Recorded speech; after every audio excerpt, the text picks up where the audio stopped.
Est-ce qu'on commence à comprendre un problème profond?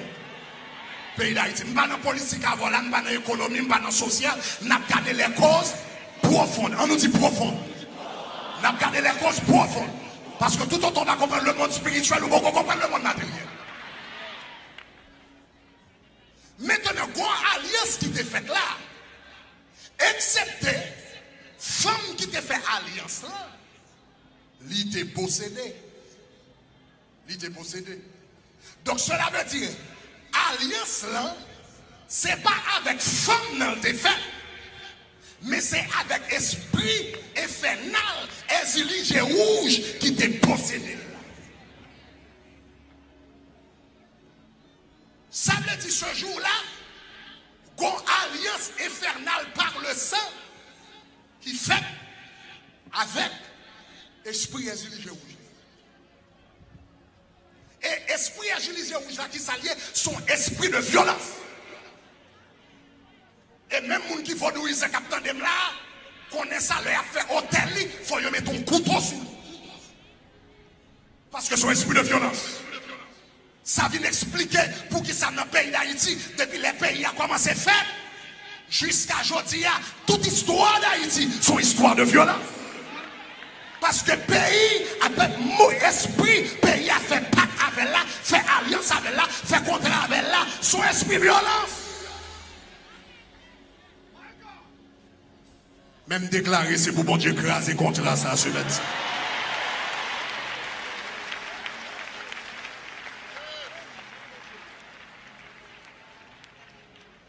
Le pays d'Haïti a fait alliance.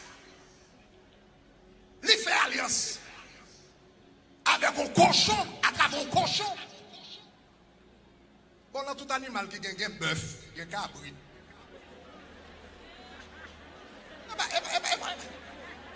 Il y a l'autre animal qui a un sang, qui a un bœuf, qui a un cabri, qui a un poule. Ils ont choisi un cochon, on bête qui vient dans la boue. On bête qui mange fatra. On bête qui consomme matière fléca. Et puis nous demandons pour qui ça pays d'Haïti a traîné dans la boue. Nous demandons pour qui ça pays d'Haïti a marché tête en bas. Nous pensons que ça fait pays d'Haïti pas qu'à propre. Comment on a pour payer ou prendre, pour le belle route, pour le sentir bon, pour le bien camper, pour le répéter ton bagage, l'on fait alliance avec le cochon. Levez-moi en arrière, Jésus à moi.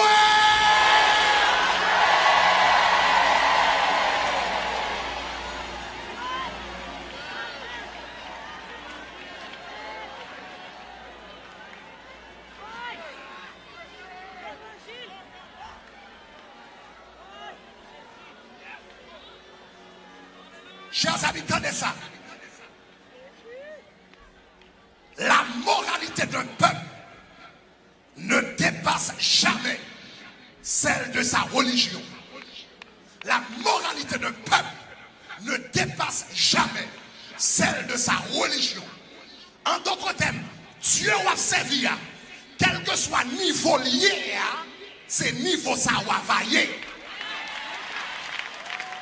Sous servir un bon Dieu sentiment, ou à bon pays sentiment, ou servir un bon Dieu fatra, ou à traîner dans fatra. Faut-il déchouquer Boukman? Boukman avait-il conclu au Bois Caïman un pacte avec le diable? La révolte générale des esclaves déclenchée en 1791 à partir du Bois Caïman est-elle le fruit de cette alliance satanique? Ce sont ces angoissantes questions qui se posent à la lumière des derniers événements survenus au Bois Caïman, rapportés par Radio Haïti, et aussi à la lecture d'un document explicatif envoyé en notre salle de rédaction par un groupe de pasteurs protestants. Dans ce document, nous lisons dès la première ligne cette phrase, citation: Bois Caïman consacré à Jésus-Christ, contrat Boukman avec Satan annihilé. Fin de citation. Le document de 4 pages tente de justifier cette énormité en affirmant qu'il s'agissait de campagnes spirituelles accompagnées d'une aide matérielle aux habitants de la zone du Bois Caïman sous la forme de dons de nourriture, de construction de locaux scolaires, sanitaires, de formation sportive, etc. Nous avons rendu compte ici à Radio Haïti des diverses étapes de cette histoire du bois caïman. Depuis l'irruption, l'an dernier, d'un groupe de pasteurs et de fidèles protestants, sous la direction d'un pasteur américain, des réactions indignées d'habitants de la zone et d'autorités de la région. À la lecture de ce document, nous comprenons les louables intentions généreuses des missionnaires venus d'Haïti ou venus des États-Unis pour soulager les misères matérielles des habitants de la région.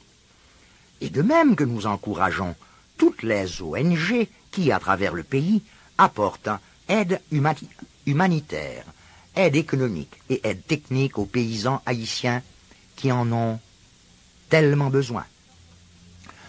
Notre souci aujourd'hui, devant ce document, qui confirme ce que l'on nous avait rapporté du fanatisme de ces missionnaires, de leur intention aujourd'hui avouée,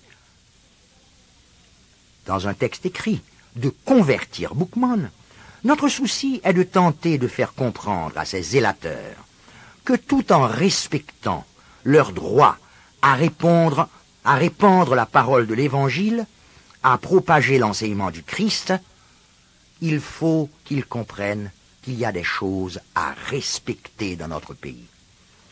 Dire que Boukman avait conclu un pacte avec Satan pour déclencher la révolte des esclaves en 1791 est ce que l'on appelle en langage religieux un blasphème. À quoi s'ajoute peut-être un contresens historique. Boukman n'était pas, selon certaines recherches effectuées, un Ougan, mais un musulman. La question est ouverte.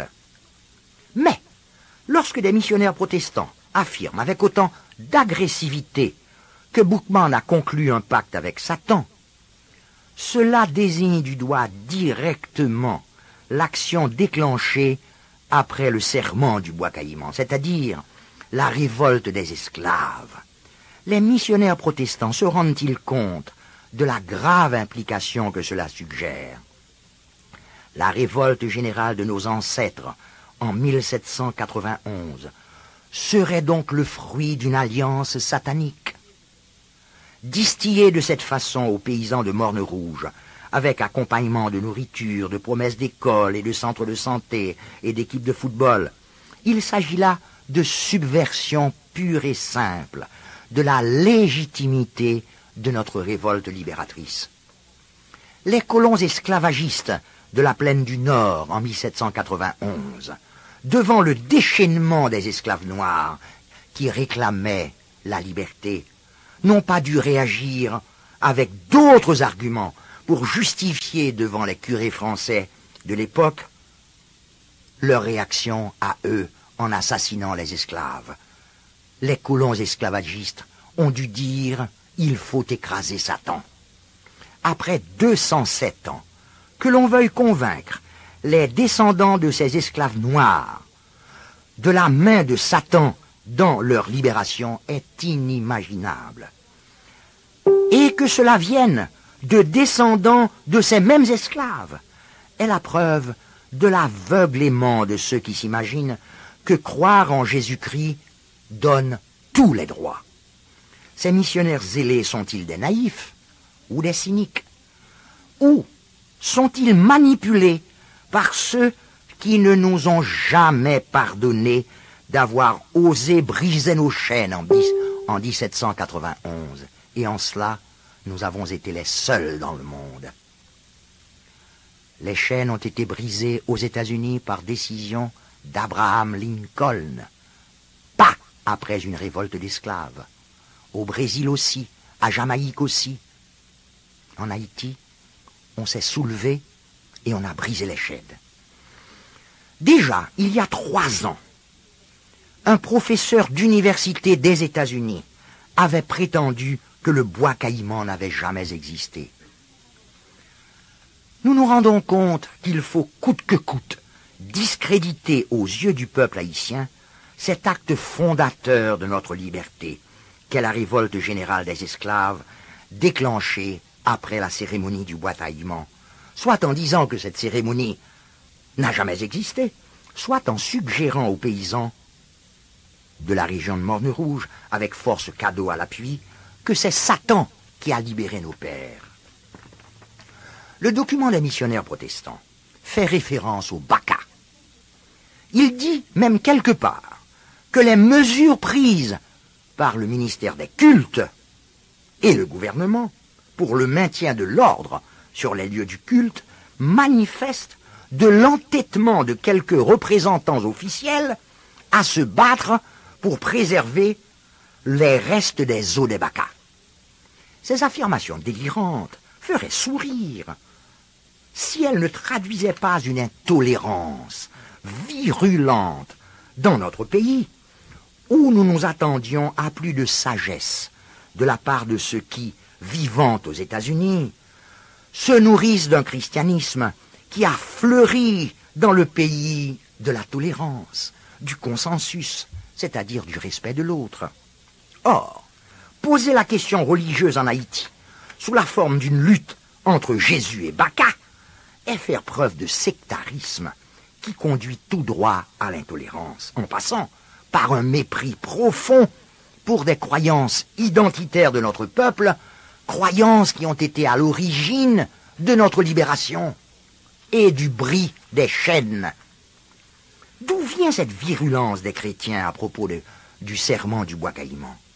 D'où vient cette virulence contre le vaudou dénommé Baccha dans le texte missionnaire? Il y a d'abord, me disent certains protestants que j'ai consultés, il y a cette chose répugnante qu'est le sacrifice du cochon au bois caïman. Les âmes délicates disent « Oh, comment sacrifier un cochon? Comment égorger un cochon ?» Ce sont des pratiques sauvages, disent-ils, qui témoignent de la sauvagerie des rituels vaudous. Ils affirment que la religion civilisée ne fait pas appel au sang des animaux. Ah ah! Ces chrétiens indignés oublient peut-être les origines juives de la religion chrétienne. Tout au cours de l'histoire du peuple juif, les prêtres d'Israël sacrifiaient brebis et bœufs sur les autels dressés à Yahvé. Moïse, en descendant du Sinaï, a sacrifié des animaux sur demande de Jéhovah lui-même. Jéhovah qui n'a jamais hésité, selon les textes sacrés, à réclamer des sacrifices rituels de son peuple élu. La religion chrétienne est issue de la religion de ce peuple élu. Abraham, rappelons Abraham, le patriarche qui est à l'origine de toute cette merveilleuse histoire, qu'est l'histoire du peuple juif, n'a pas hésité à préparer son propre fils à être égorgé par lui si ce sacrifice devait plaire à Yahvé. Où est Satan dans tout cela? Les protestants affirment têtus que le vaudou est satanique à cause des danses diaboliques effectuées sous le péristyle. Ils oublient encore la Bible qui nous raconte comment les Lévites, officiants de la religion juive, dansaient devant l'arche d'alliance. Mais ces protestants-là ne lisent pas avec attention l'Ancien et le Nouveau Testament. Ils préfèrent s'en tenir à un enseignement schématisé, un enseignement sclérosé de l'Évangile, qui diabolise tout ce qui n'est pas d'accord avec eux. C'est la forme élémentaire, c'est la forme primitive de l'intolérance. Les missionnaires protestants d'aujourd'hui ne sont pas très originaux. Dans les années 40, l'Église catholique d'Haïti, sous la houlette d'évêques bretons, avait déclenché une vaste campagne dite anti-superstitieuse contre contre le vaudou à l'époque. Des houx-forts avaient été pillés, puis brûlés, des arbres reposoirs abattus, des houngans pourchassés, et les vaudouisants avaient été forcés de rejeter leurs croyances ancestrales. La campagne des rejetés. L'intolérance était la même. C'était Jésus contre Satan. Aujourd'hui, l'Église catholique s'est assagie. elle a compris cette erreur. Et certaines messes catholiques sont accompagnées au son du tambour à sautor. Celui dont célébrait le sacrifice, le même tambour à sautor, dont Jacques Roumain célébrait le sacrifice. Jacques Roumain s'était dressé contre le père Foisset à propos de cette campagne dite des rejetés. Le père Foisset avait eu à dire à l'époque cette chose énorme que cette guerre de religion, guerre sainte. Il avait écrit que c'était la guerre de Jésus contre Satan, la guerre de la croix contre le tambour. La guerre sainte a marqué toute l'histoire des disciples de Jésus. N'oublions pas les croisades. N'oublions pas les guerres de religion entre catholiques et protestants, après Martin Luther, après Calvin, après Zwingler et après tous les autres qui croyaient, eux, détenir l'unique vérité contre la vérité de Rome et des papistes. Et ils se sont battus, et ils se sont entr'égorgés pendant des années, des dizaines d'années en Europe. Tout près de nous aux États-Unis. C'est au nom de Jésus, et avec une croix marquée sur les cagoules blanches, que les Blancs du sud des États-Unis ont pourchassé nos frères, les pauvres Noirs. Ces Blancs n'acceptaient pas qu'Abraham Lincoln ait mis fin à l'esclavage des Noirs. Et quand ils attrapaient les anciens esclaves, les Blancs américains brûlaient les Noirs sur une croix au nom de Jésus. Les guerres de religion ont ensanglanté l'histoire du christianisme depuis la mort du Christ. Elles sont la conséquence de l'intolérance. Ce que j'essaie de faire comprendre aux missionnaires protestants, lancés aujourd'hui sur la voie du déchoucage de Boukman, c'est qu'ils sont une secte parmi tant d'autres dans le grand courant né de la parole du Christ il y a 2000 ans, et qu'au nom de cette parole, les disciples se sont crus supérieurs à tout le monde, à tout le reste du monde, d'où intolérance et guerre de religion. En Haïti, cette campagne de déchoucage de Boukman et de Baka se déploie aujourd'hui, rappelons-le, dans un contexte historique marqué quand même par l'occupation de notre sol par 20 000 soldats américains en 1994. En Amérique latine depuis quelques années, on signale une extension des sectes protestantes financées par les États-Unis. Que les déchouqueurs de Boukman et de Baka refusent d'avouer ces liens, mais ces liens existent. Il serait entre autres curieux de connaître exactement l'origine des fonds dont le document évoque avec tant de satisfaction les effets bénéfiques. Tandis que les protestants européens, les Hollandais, les Allemands, les Français et les Anglais ont, depuis la décolonisation des années 60, appris à calmer leurs ardeurs évangéliques conquérantes, le protestantisme missionnaire américain déploie avec agressivité, pour ne pas dire avec arrogance, sa campagne d'évangélisation. Où, principalement, l'Amérique latine et demain l'Afrique, après le voyage de Clinton, bien sûr. Terres historiques de l'évangélisation chrétienne. L'argument théologique final de ces protestants est le même partout. Le chrétien est détenteur du seul Dieu, un seul Dieu. Il doit détruire dans l'âme des sauvages l'emprise des faux dieux, au pluriel. C'est le monothéisme contre le polythéisme. Mais depuis 6 à 8 siècles, que se déploie sur la planète cette vaste offensive de toutes les religions monothéistes, et ce n'est pas la seule. Il y a le monothéisme au nom de Yahvé, le monothéisme au nom de Jésus, le monothéisme au nom d'Allah.